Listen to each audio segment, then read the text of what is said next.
Scientifically, laughter strengthens our immune system. It boosts your mood, diminish pain, and we reduce stress. We all have insecurities and fear. So the question is, how do you get over them?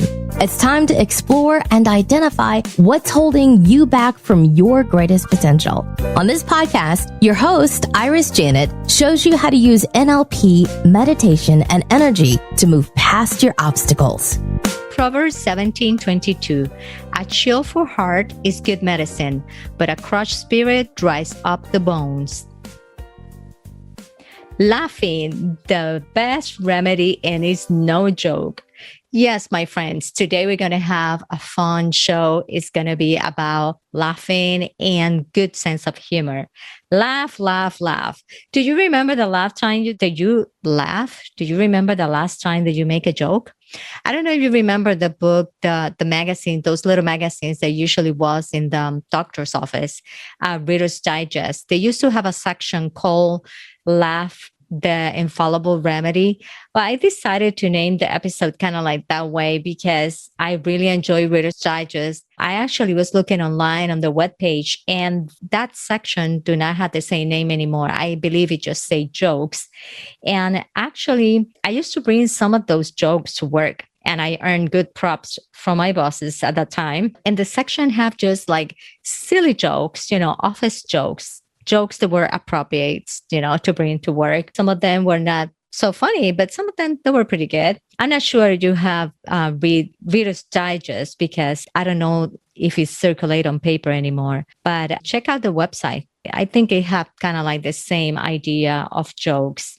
Did you watch the movie of Hollywood, the film Patch Adam, starring by Robin Williams? This movie provides autorobotic hospital clowns and an extraordinary level of exposure and public recognition. Hunters, which is Patch Adams, was a doctor that in the early 70s, he introduced laughing and fun in the hospitals.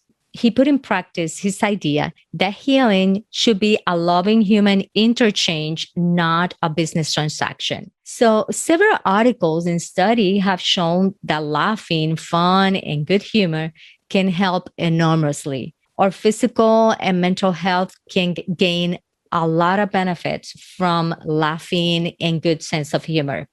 Scientifically, laughter strengthens our immune system. It boosts your mood, diminish pain, and we reduce stress. And on the other hand, we have also hear and read several studies that confirm that stress is the cause of the majority of the illness.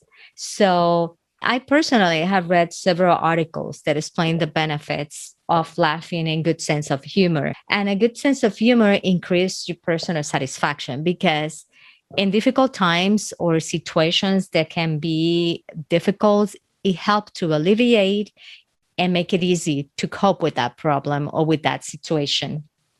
Why was the tomato red? Because he saw the salad dressing. You get it? Salad dressing, the salad was dressing. Okay, fine. So how can you improve your sense of humor? Well, I'm going to give you a couple of tips to improve your sense of humor. And, making jokes doesn't come out easy for everyone. This is why some people can be great actors and some can be great comedians. And sometimes you go to a stand-up and you think that person was super funny, but then you go again to another stand-up for the same person. And it was, okay, it's not the joking is perfect or good for everybody and everyone is successful in making jokes, but you have to introduce the humor in your life. You don't need to be the best saying jokes, but you need to bring silliness and humor into your everyday life. And the first thing I'm going to recommend, or I say propose, is put some humor around you. So do you know those silly, funny pictures that they are funny, but you don't want to show anyone because you're kind of embarrassed? Well, take those out, put them in a frame, put them in your desk or in your living room, laugh about them again and again so that you can look at them and you can remember and often have a little laugh about that moment. And, then change them when you get old, when you're not laughing about it, like 3 months later, change it for another picture. But bring them out. Remember those times and laugh with those pictures. You know, the comic strip from the newspapers. I don't know if you have your newspaper, bring it to your house, deliver it to your house, or if you're still using the online newspapers. But if you have the online newspaper, you can always print it out, the comic section, and just cut those strips and put them in your breakfast table. Like in the morning, just drop them over there and have the family just look around and just laugh at them and laugh at the situation. Some of them sometimes are silly, but hey, silliness is also helpful and it's funny at times. The other thing that I'm going to suggest is to keep funny books around you, magazines, videos around your coffee table. Not everything have to be so serious or formal. Life is way too stressful at times to be serious at all the time. Okay. What did one traffic light say to the other one? What did he say? Stop looking, I'm changing. I like that one. That one, my granddaughter told me that one. I thought that was funny. Laugh at you with the word. So basically, when they're laughing at you, just laugh with them. Leave your ego aside. Sometimes we don't laugh because we're embarrassed and we make a mistake or we make an error, but it's okay. It's humans to make errors. Just laugh about it. I'm going to share with you a funny story that you're probably going to think is more fun than my jokes. Probably a couple of years after I get my first divorce, I move again, that thing of finding a place affordable for you and your kids. And I was visiting church regularly time. So in my church, it was a custom that if you move to a new ward, the first Sunday of that month, then your family have to give a speech. I have to offer a speech, basically introducing your family and just, giving a little religious speech or message. Well, it was my turn. And I think my oldest at that time was probably 10 years old. So all my kids, my 5 kids at that time, they were younger. And so after my kids finished their part and they say the little, thing that they used to say to introduce themselves, it was my turn. And I started sharing with the congregation the story when the sister missionaries came and visited me and welcomed me to the community. And they bring me a gift. And the gift, I am explaining that it was a beautiful flower bed shed. And my daughter Bridget, at that time, she get up and she was probably 5 at that time. She pulled my dress and, I'm ignoring her and telling her, go back to your chair, just sit down. And she kept pulling and, I continue saying my story. And I'm like, the whole congregation was laughing. And I go back again and I said, yes, those beautiful bed sheets, they were so beautiful. They were flowering bed sheet. And she pulled my dress again. And she said, you are saying a bad word. It's not shed, it's cheats. At that moment, my face turned super red. I was super embarrassed and everybody was laughing. So I started laughing too. If you come from another country and English is your second language, I'm sure you will find moments to laugh at you, many moments, even if others are laughing at you. So at that moment, I was laughing so bad. I was like, oh my goodness, how in the world I can confuse those 2 words, shed and cheat. But it happened. So I started laughing as well.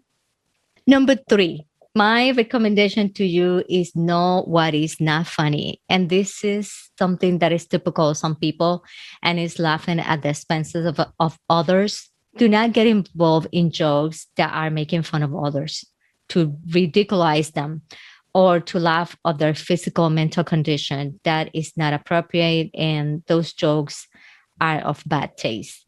I personally do not like those, like, for example, you mama jokes or you were so fat that, those kind of jokes. I think those jokes are not appropriate and it bring a bad energy.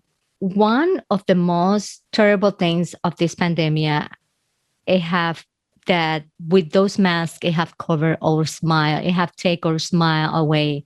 You cannot see who is smiling. And isn't it beautiful to enter a place and get a smile from a stranger, someone that you don't even know, but he passed by in front of you.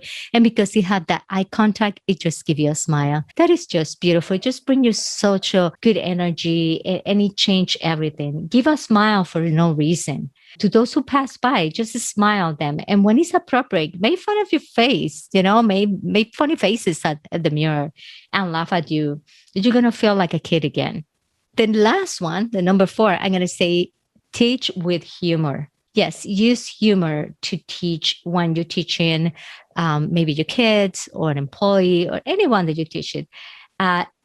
Studies show that teachers who use a good sense of humor create more efficient learning environment, and it promotes the learning to their students. Even if you're teaching sometimes to an employee, to anyone that you're teaching any lesson, use a sense of humor. It will be more effective. In summary, humor, laughter, learning, and health have a good and long and successful legacy, and that have shown them by many studies and have played an important role in human life, in human health. The benefit of humor and laughter are even referenced in the Bible, like I mentioned it to you in the beginning, in Proverbs 17:22, which indicate that, all the way in the 10th centuries, people understood the joyful spirit have a positive impact and it's a therapeutic effect, while the absence of joy can bring you illness and stress. So I hope you enjoyed this podcast, and do not forget to laugh and make many moments of good humor. And then my last joke. Yeah. What is money called in space? Starbucks. Ha ha ha ha. That one was good, huh? Emit your light and attract everything.